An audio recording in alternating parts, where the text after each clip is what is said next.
far we've. Ha! Kitty came over.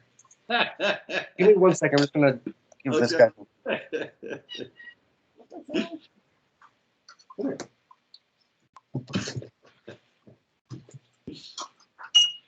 That's that one is Charlie the orange cat, and he's getting big. But we're rolling. We're ready to go. Okay, sorry. So it says Alexander is recording the call. Okay, all right. So 2 weeks ago, or maybe 3 weeks ago, whatever, we were talking about returning to the now as a very, very consciously is the deal, right? You know, because you know, the glib answer is, well, we're always in the now, you know, and the answer to that is hardly ever. Yeah. Most people are focused on. Usually, they're focused I could just talk from personal experience. Most people are focused on what's going to happen to them in the future, or what crappy things have happened to them in the past. You know. Yeah, there's either lament about the past or anticipation, even anxiety about the future, right? And neither of those things, again, have any nutritional value. Is the thing? It's like stupid. I'm sorry. You know, planning, active planning, is again, that is using consciousness in a very, very good way, right? Yeah. Lamenting the past has merit if you use it to not do that again. You see what I mean? But other than that, the past and the future are like Kung Fu Panda, like we started with. These are all images, they're ideas, they're not realities. The reality is here and now. Yesterday, the reality was here and now. Next week, the reality is going to be here and now. When you're my age, the reality is going to be here and now. There's only here and now. That's it. Yeah.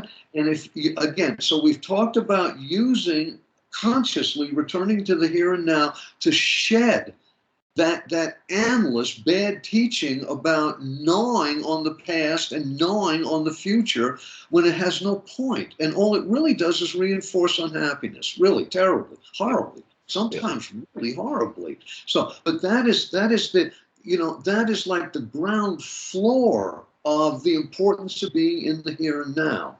You know,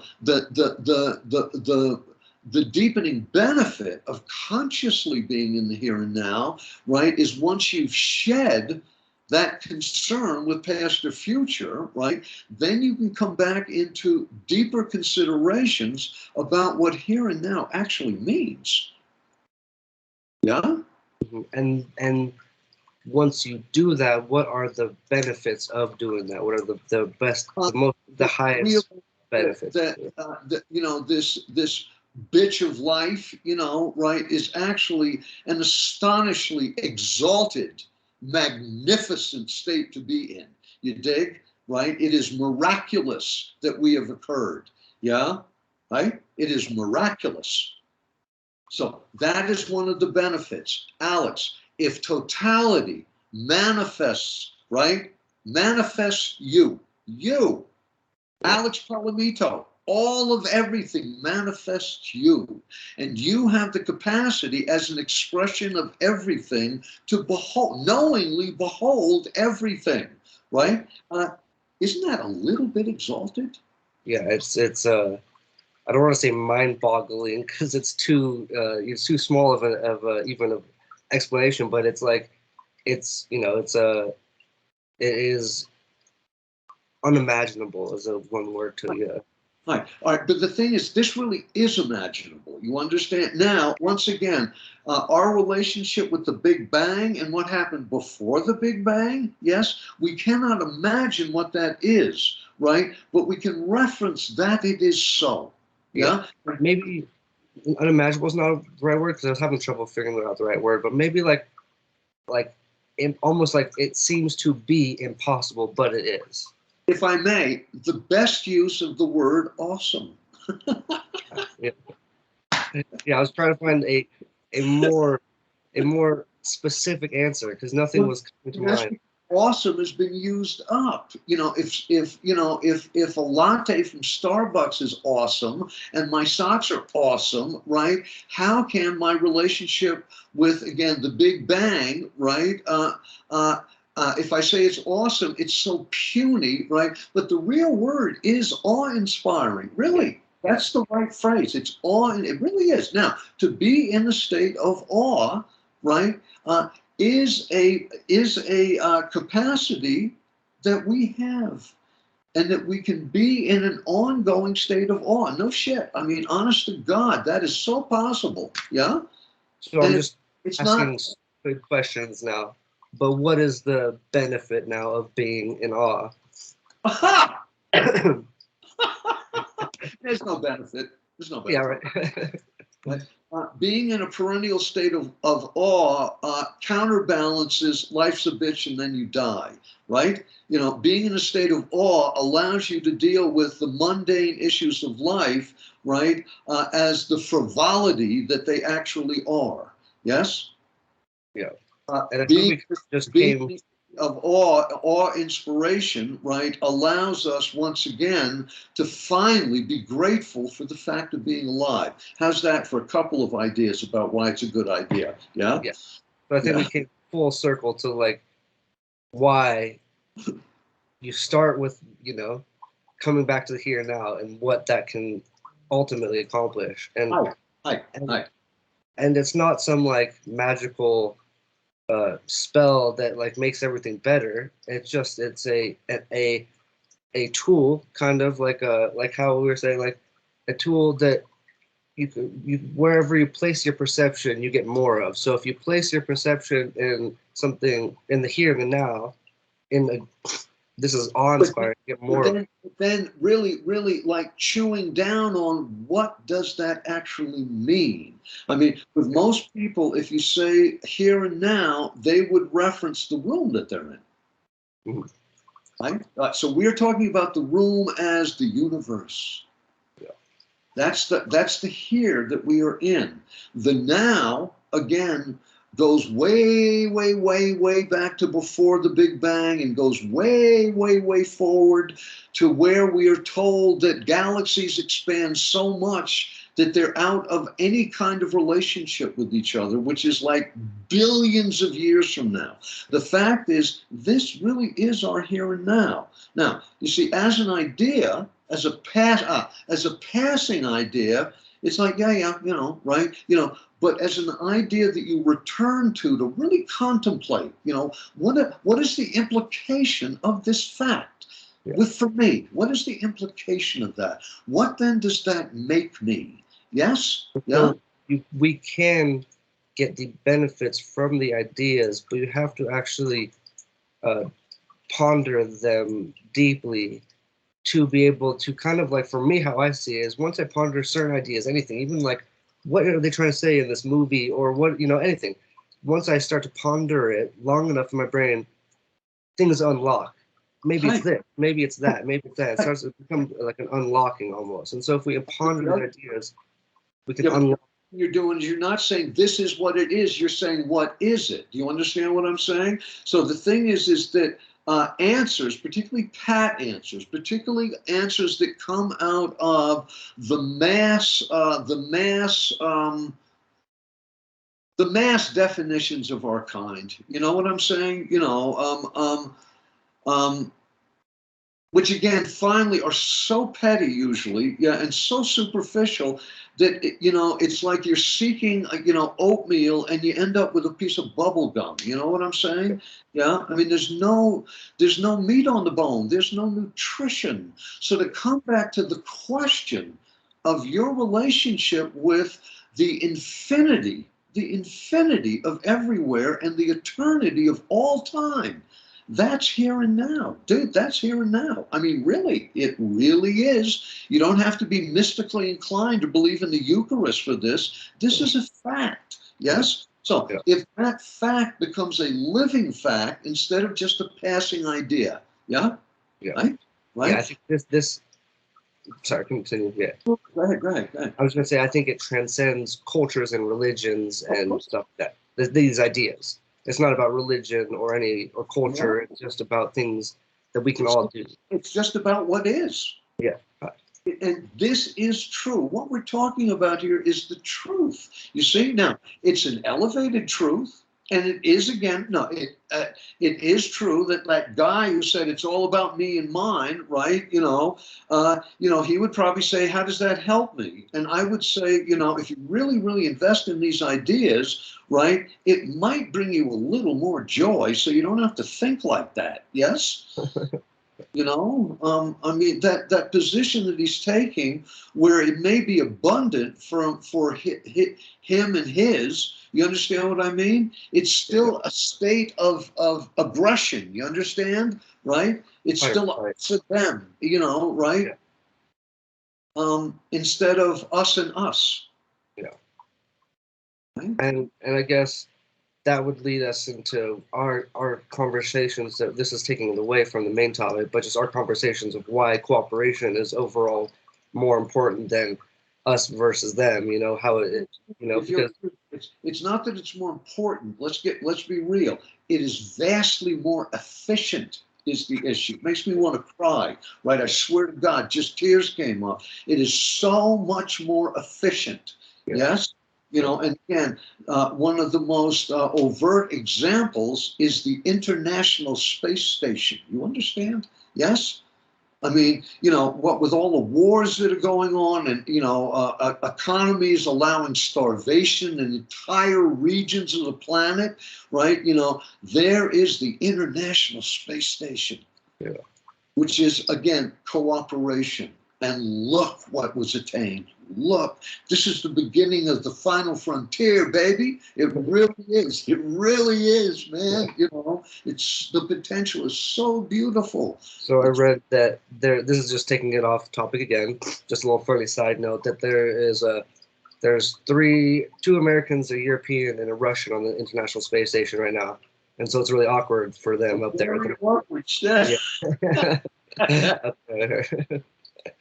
But yeah, cooperation, I think. Okay, so the devil's advocate with that. For those astronauts looking out on Mother Earth, they have to be going, what the fuck is this? What the fuck is this? Yes. Sure, yeah. But I'm trying to repeat my thoughts because I did have a train of thought. But yeah, you left off with the different nationalities currently being on the space station. Oh yeah, well, yeah, I was just thinking in terms of the cooperation thing, how that is, because it's a debate amongst a lot of people, and so that guy we were just talking about prior, his devil's advocate would be, well, maybe, I don't know, I don't even know what his devil's advocate could be that that competition is better. And so some people think competition, some people think cooperation. There is a debate about it. At this time on planet Earth, throughout all of history, we have invested in competition being the most rigorous way to attain excellence, right? It's still wrong. I'm sorry. Like so many other things we've been doing for thousands of years, right? It's wrong. It is wrong. If you have 10 people in competition with each other over a given goal, and you have 10 people in competition over the same goal, without exception, the 10 people who are working in cooperation, because then there's 10 minds working together, right? Instead of 10 minds working in competition with each other. It's like, once again, it's just like logical, It's like, there's a great study that is done about this. I can't remember the exact name, but it's some factory thing in the 1800s. One person could only produce an X amount a day, but when they had 10, 20, 30, they could produce thousands and thousands and thousands and thousands more. Yes, indeed. This is, again, the terrible sorrow about the norms that occur through alignment with, basically the ideas or the values of the masses, and I'm talking about the wealthy masses too, right, is that nothing changes. Dick, nothing changes. We're still working with, you know, I praise the amount of training that the Olympians go through, right, to get accepted into the Olympics. But, you know, when the Olympics started back in Greece, you know, 400 BC or so, right, it was the citizens who competed. They weren't athletes who'd been training, you know, with other people supporting them with hundreds and thousands of dollars, right? It was supposed to be, once again, and, you know, who won was really not the point. It was the endeavor of everybody coming together. Even if there was city-state wars going on, they'd still all come together, the citizenry, right? Just like their plays and stuff, they were considered religious activities. The Olympics was considered a religious act of everybody coming together to witness excellence, and that was an offering to the gods. Yeah. I mean, that's really kind of wonderful, don't you think? Yeah, no, I think it's incredible. And now our offering to the gods is, the god is money, and our offering is the big, you know, is like, you know, doing this for politics and corporations and all of that nonsense. Right. So yeah, someone said to me recently that you know, that making money off a given endeavor is what engenders excellence, right? Well, again, you know, for I don't know, 25 years of my lifespan, you know, I did martial arts with no reference of ever making any money from it. I did it, and again, I gave myself to it. I gave myself to it. I trained, you know, minimum 5 times a week, and I loved it all those years. Why? Because it made me feel so good. You dig? Right? So again, this is not about, you know, capitalism being the apex of how to you know, engender the best out of people, right? Mm-hmm. If the reason why you are seeking excellence is only to make money, right? You know, you need to find something else to do. Yeah. I mean, you do stuff because it thrills you, because you're, you know, please, yes. Yeah. Whether or not you're making money at it, you do it because it's thrilling, because it grips you, you know, because it allows an unbelievable exploration in your life. Huh? Yeah. Yeah. So I think this goes back to what we were talking about, is just that is cooperation versus competition. I think what we have to do is what we've talked about many times, is unlearn a lot of the ridiculous constructs that capitalism and our society has built into us. Right. And we all know inherently, they're in our inside, that something's wrong. This doesn't make sense. And so if you really break it down, these constructs and ideas are just stupid, and we're just looking at things in the wrong way. And we just need to recontextualize how we view all of these things. That is exactly right. Cooperation. That is exactly right. And again, this is why I love Zen Buddhism, because it deconstructs as its foundation. Yeah. Right? It's like any fixed idea you have in Zen, like the hotshot who went to the hotshot Zen master and said, "What would you say to he who is carrying nothing?" That's a pretty amazing statement if you think about it. Yeah. Yeah, I mean, yeah, I would have to even, you know, I would have to mull over it. You've said it to me before, and I'd still have to mull over it before I could give you any reaction to it. But so what that means is he's not carrying, again, the fixed ideas that were placed on us right before we knew it was happening, and then reinforced as we gained more and more understanding, right, of the amazing interaction of all these singularities, you understand, all of whom are experiencing eternity right here, right now, right here, right now. I see a thing lately, I've been just more aware of this, but a lot of people that I've seen are very convicted about these ideas, but they don't want to spend a whole lot of time understanding them, whatever it is, if it's philosophy, religion, politics, any of them. They really are convicted about their beliefs in it, but they really don't want to spend a whole lot of time truly understanding or researching those topics and why they're even convicted in them in the first place. Excuse me, this is true all the way to the nature of that which made all things, i.e. God. You see? Hi. So the wonderful thing about this particular religious expression is that its foundation is based on deconstructing every single idea you've ever had. And then you start fresh. You start fresh. Yeah. And this is how it dovetails with psychedelia, by the way, because again, freely, without working at it, you know, with a good psychedelic in the right setting, right, you know, with the right mindset, right, everything gets deconstructed. Yeah, you're constantly just breaking everything down. Yeah.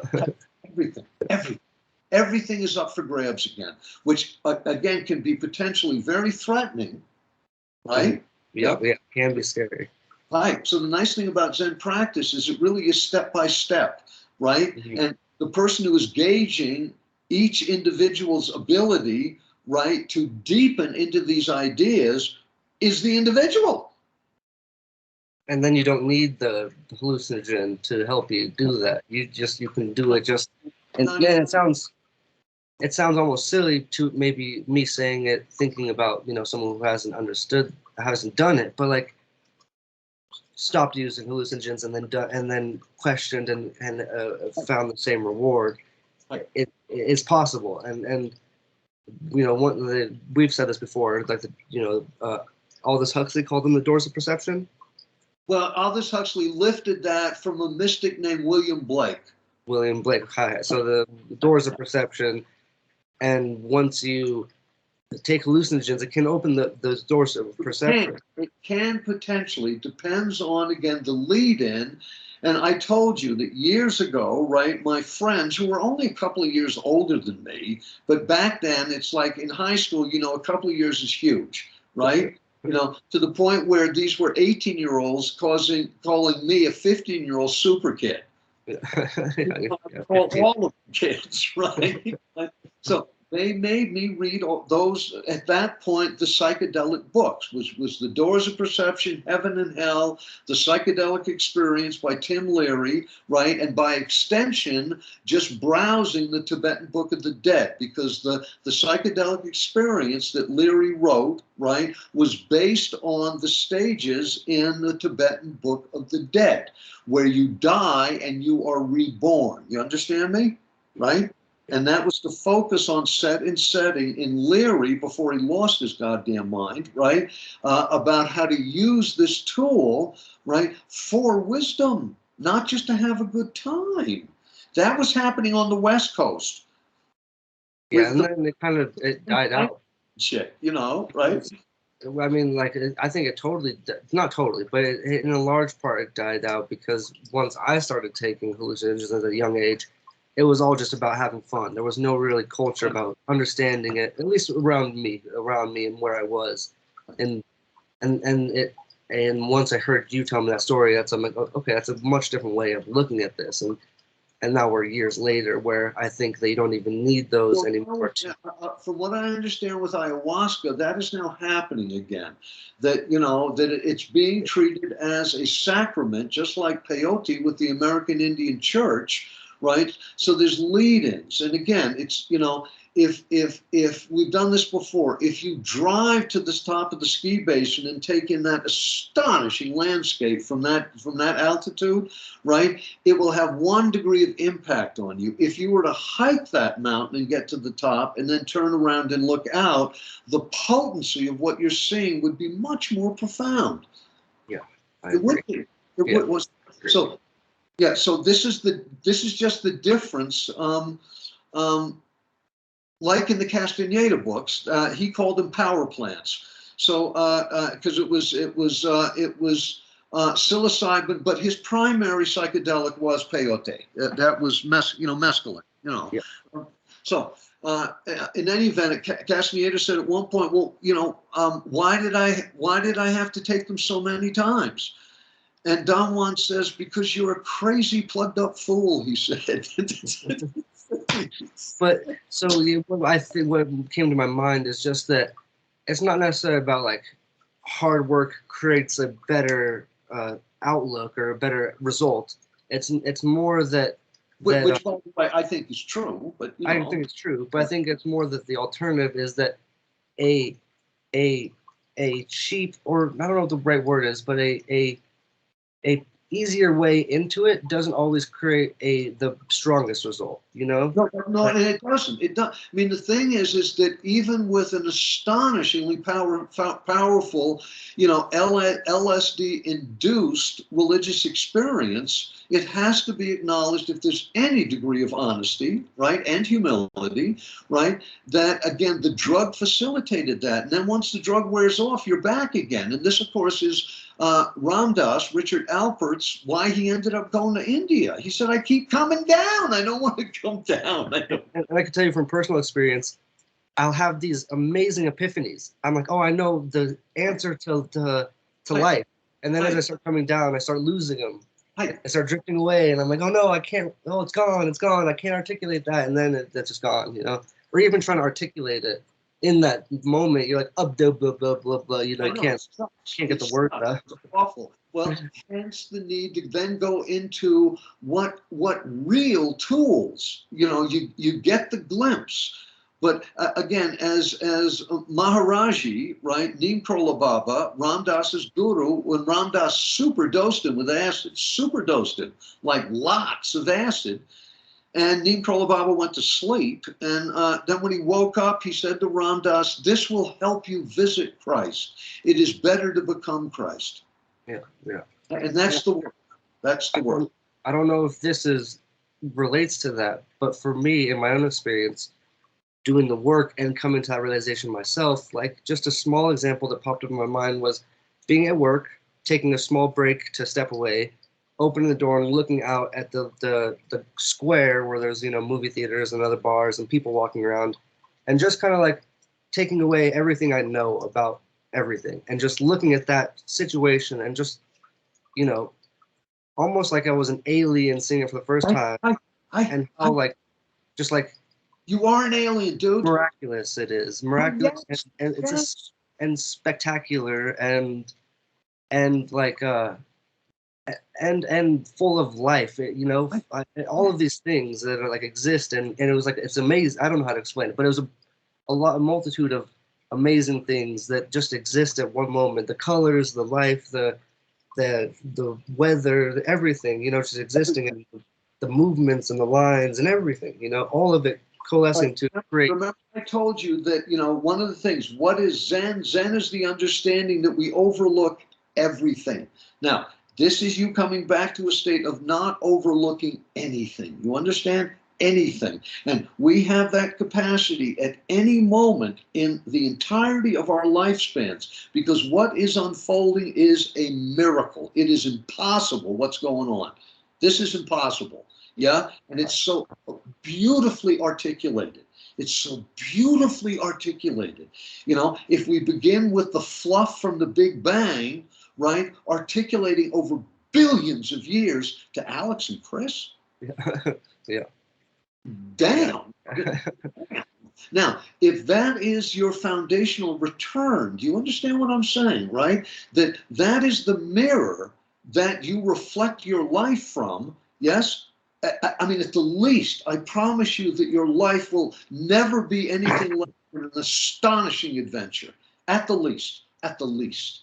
I feel like, could be wrong, but I feel like it'll be a lot more difficult to have complaints, about superficial things. Indeed. And what's wrong? Nothing. And this might be a flaw of mine, but I kind of get turned off when people complain about superficial things, because I'm like, I just can't relate in some regards. That's why I was jumping on David last night about nursing pain, right? Which so many people do. Somebody else I was working with has also understood these ideas enough, right, that they make sense. Yeah. And again, when we talk about consciousness, and the way it's presented with a whole bunch of the mystics is that consciousness is the culprit. You understand? Because it allows us duality and triality and all the rest of it, right? Drifting mind, right? But focused consciousness, again, is you setting up, you working your computer. It's the Hubble telescope. It's, William Blake doing paintings. It's, applied consciousness is beautiful, right? Rampant consciousness, which is drifting mind, insubstantial drifting mind. No, that really is, it is an utter waste of lifespan, utter. So what happens over time, right? And I'm sure you're experiencing it already, that even though the roller coaster is still going on, the bite of it is not nearly as deep anymore. Hi. Don't you find this, right? Unless I unless I give in, because there are times where, like, this is a weird thing, but it has to do with me being around my mom all the time, where it's just sometimes it's easier for me to get grumpy. And like, I don't know, it's just when I'm around her, it's He's easier taking for me. care of his mom. It's not his mom taking care of him. Yeah, right. Yeah, my mom's living on my couch, right? But I don't know. It's easier. I don't know what the psychological thing is, and it's a spoiled thing, I think. And I think it comes from, like, I know that I'll get my way if I'm grumpy, so I allow myself to give in to my most. The word that Don Juan uses is indulging, which I think is much better, right? Because it's a little quiet, a little softer. Yeah, that's a great word, because that's what I do sometimes. And but if I'm left to my own accord, and I don't have anybody to indulge, then I am totally the opposite, and I totally agree. Where little things, they don't have that bite on me, especially they don't have a bite. Who cares? It's okay. My knee is giving out. Who cares? That's a big one. That's a big one for me. Yeah. It's not so bad yet, so who cares? Right? I mean, I don't see as well as I used to, right? Who cares? Yeah. I mean, come on. I'm still in the middle of this miracle in eternity. I'm in eternity right now. I'm not just I'm in Santa Fe, New Mexico in eternity. I mean, again, and if you bite down hard on these ideas, right, there begins to be transcendence. Just like all the mystics say, dude. All the mystics talk about this. Yes? Right? No, yeah. But you have to bite down hard on it and really, yes, you do. Really kind of let it, let your mind, let it, I don't know, how I imagine it is let it seep into your brain, let the idea seep into your brain until you're able to kind of, you can think about something, but if you think about it long enough, you can really change your entire perception of how you look at it, And you have to really think about it. Depends on the thought, but yes, that potentiality is there to actually change the way we are alive. It's the whole point of this. Yeah? Life will always be hard in this place. We are in a realm where everything eats everything else. But that does not mean it cannot be equally, ongoingly, breathtakingly beautiful. You understand, Dig? Right? And then bills, chills, and spills. Okay, right? I'm doing bills, chills, and spills, on a platform. Again, Shakespeare said, all the world is a stage and all of us are actors. Bullshit. The world is a world. It's a planet, baby. Yes? Yeah? We're already in outer space. Dig? And we are being warmed by a star. Yes? This is truth. This is not poetry. True that. You know what I'm saying? Yeah. And again, if you say this to people, they go, uh-huh. There's no sense of miracle about this. No sense, right, of mystery. No sense of our supreme. As Don Juan, I'm going to do the Don Juan thing again, right? Do you ever say, why me? Says Don Juan to Carlos Castaneda. Castaneda goes, oh yeah, all the time. And Don Juan goes, no. He says, when you say it, what you mean is if you're not bored with the world, you are at odds with it. That is so right on the money, right? That needs to be tattooed on everybody's hand so they can look at it over and over and over again. That's what we're talking about this entire conversation, is how not to be bored and at odds with the world, Right, indeed. Remember, somewhere else he says, sorrow belongs only to those who hate the very thing that gives shelter to their beings. And that is really prevalent in my culture with this whole thing about I am truly depressed. I am depressed and I am these problems. And My life sucks and everything sucks. Now, if you have the leisure to say that on YouTube or on some social media, you have enough time to equally acknowledge that in the here and now that you're saying that, nothing bad is happening to you. It's so stupid. I mean, and again, so this gal I'm working with, who gets this, she gets it. And again, like Rinzai said, there's not a whole lot to get here. We don't have to be brilliant to get this stuff. We just have to rethink what we think. That's all. So in any event, she was talking to a friend of hers who, by the way, is a multimillionaire, has not had to work for all of her life. She's a trust funder, right?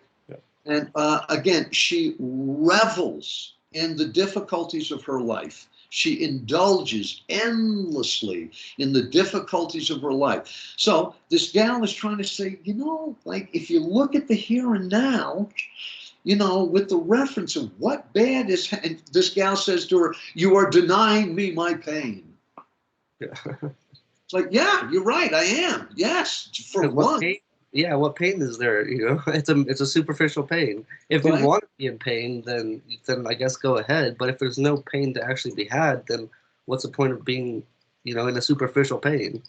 Indeed. So again, this is why we can talk about, and it's not just this, you know, to acknowledge that. I mean, somebody recently said to me that you know, people would have a hard time living with the constrictions that he lives with, right? You know, it's like, huh? About you. No, this is about him. No, this is about him. So what was, sorry, I missed the first part. What was the first part? So this guy said that that many people, he was talking about affluent people, would have a very hard time living within the constrictions of his economic life, right? Yeah. Right. Well, you know, this person's also been to Asia, so it's like, come on, dude. Me, right? Like huh? Like me. Well, yeah, you saw it. I mean, you know, our idea of poverty is people living on Airport Road in high rises. Dig? Yeah. Yes. You know, you saw in Vietnam and Cambodia, etc. Right? The real friggin' McCoy, right? Yeah, especially a lot more in Cambodia, but yes, definitely a lot so in Cambodia, where it made me kind of change my entire perception of my house, my little house, which is not so little, you know. It's not at all. I can't say, I want to know how much the square foot is, because if it's anything around 800. I know, because I almost bought one. They're 800 square feet, which again, according to America, is not a big place. Yeah. Right now, again, in Nepal or in India or in all throughout Southeast Asia, right? You know, also through South America, also through many places here in America. You know, even Canada. Yeah, there are, you know, 7 people would be living in that 800 square foot place. 8 people, 10 people. You know. Most messed up short documentary about these cage houses in Hong Kong, and I believe it's Hong Kong on the island. I believe Hong Kong is an island. I might be incorrect, but they have these giant. You're right. Yeah. Giant skyscrapers, tons of them. They're supposed to be apartments. But no one can afford to live in them. So what they've done is they take one room, turn it into these literally cage boxes, like a dog kennel. And people live in these small cages about the size, probably, I don't know, like the size of from where you're sitting to the edge of the couch in front of you and back. You know, it's like I don't know, maybe like 20. I mean, not even like maybe. No. We're talking about maybe 3 feet by 10 feet. No, I understand what you're saying. Tiny, dig. I understand. So once again, I'm not saying that we should necessarily revel in the abundance of our own lives on the backs of people who are suffering more, right? You know, but just as an initial mirror, so that we can calm down a little bit about, we have been inundated with so many references of, blind affluence being normal, and one of the last times I watched Bill Maher, he was talking about driving through Hollywood, not the town of Hollywood, which is grungy and nasty, you know, but the you know, the home of the stars, The hills. right? Right. Yeah, and there was some guy talking about how that all people do that because they then want to have that too. And Bill Maher said, I didn't want that. Nobody in my family. We were just looking at it. It was like going to Disneyland or something. But it wasn't. It's not what we were striving for. We were striving for comfort, nice, good middle class living. Yeah. I want to have one little thing, and then we probably got to close out. But Hi. I so I sold my my Facebook page in 2016, and then I tried to transition to YouTube right away. I bought a camera, this computer, and I tried to transition to YouTube. I made videos right away, and for the next, I mean, what, it was almost 5 years, I spent making videos and kind of getting into it, and not really making a lot of leeway. And I'm also watching a couple of different people following their careers, and they were doing similar things, and they were a few steps ahead of me. So once they got big, really big, you know, it was a time that I was kind of getting away from it. But I watched this thing. So I just watched these guys who were doing a similar thing. They got really big, some of the biggest, you know, 10 million followers on all their different platforms, millions of dollars, you know, like have their set. But then they stopped making all the content because what they did to get successful was they made content every single day, made a video every single day for over a few years and really got the content. And then once they got their goal, then they stopped doing that. And then what did?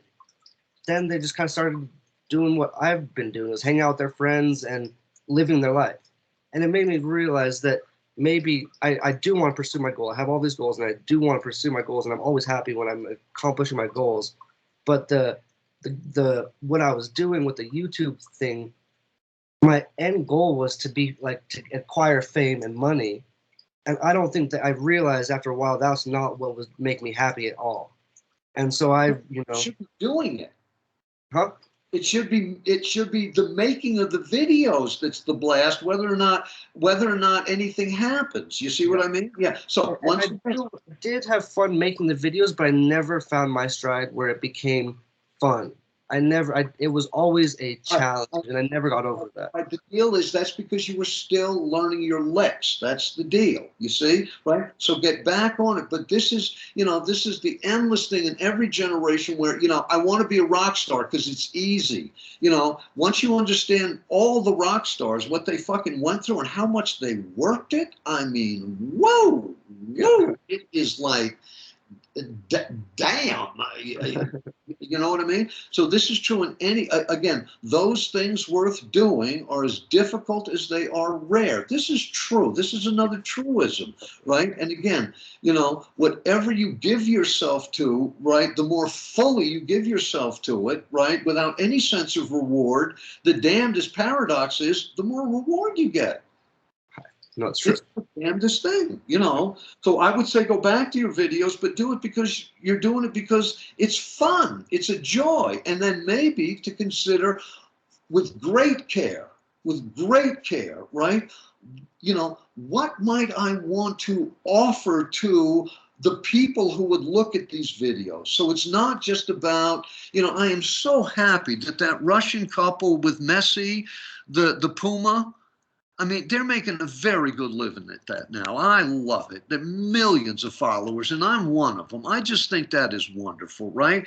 And what they are enacting is profound. You understand? Which is this beautiful, rich relationship with this member of a predatory species where everybody thinks that's impossible. Yeah. And the amount of love that you see between these three beings, two humans and one puma, right, is just, it's so uplifting. You know what I mean? It's uplifting. Yeah. So again, you might consider, what could I do, right, to offer ideas that might help people be uplifted. Yes, to be inspired. Maybe God help us all to be grateful. Yeah. right? Yeah. That might be a good use of time, right? You know, I think I think you and me are doing that right now, which is well, that's what we're attempting to do. Yes, you know, right? And again, lots of people are doing it. That's, you know, right? But again, this kind of, it's like Hafiz's poem, and then we'll stop, right?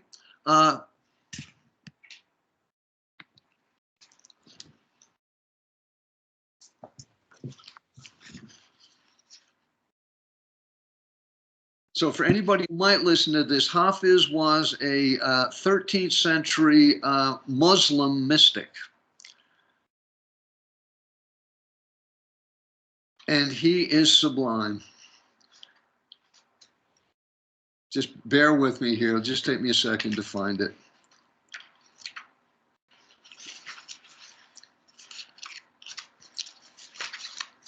Break down, Chris, and go to the index. There you go.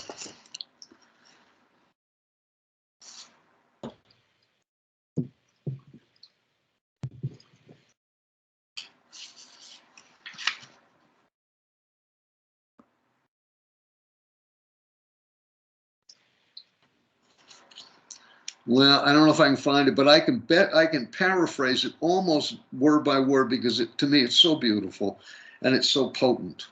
So the topic tonight is love. And that can be the topic for tomorrow night. As a matter of fact, this can be the topic until we all die. Yes? So that's how important it is. That's how, as opposed to hate, you understand, right? Or boredom, or you know, endless complaint. Yes, you know. Let's discuss love. I look at things, you know. I honestly look at those things as the easy road out. They're the easy way to do things, and to not hate, like on any given topic. Everyone's first instinct is to hate on it, and I've noticed I used to do that, but as I've changed my outlook, it's a lot more difficult to find the good, and to kind of say, just because people are hating on this doesn't mean it's bad. Let's find the good in it, and not necessarily like, I mean, I don't know. I'm just talking about like a movie, for instance. You know, my mind's, you know, everyone hates this movie, but maybe the movie's not bad. Maybe, I don't know. But just like, it's harder to not hate, and it's harder to do all these things that you were just pushing. Not after a while. Yeah, I agree. After a while, it is easy because it makes sense and because it's nourishing. You do good because it feels good. No shit. Yes, really. This is true. This is not, again, this is not a mystical expression. This is not, you know, the Eucharist. This is just, you know, this is just the facts, And we can, all of us, we can realign with the facts. We can do that. That we can do. Yes. And then the process is to chew down on these ideas enough so that they are no longer ideas. They're facts. They're facts. Yes. All of this has been given to you alone in eternity. That is a fact. You dig? Right? Now, that fact is so profound that if you chew down on it, right, you may find that you will never complain about hardly anything ever again. Because what you've been given is so astonishingly marvelous, of marvel. You dig? And I ain't talking about the movies. Yes? All right, dude. I love you. I'll see you next week. Hi.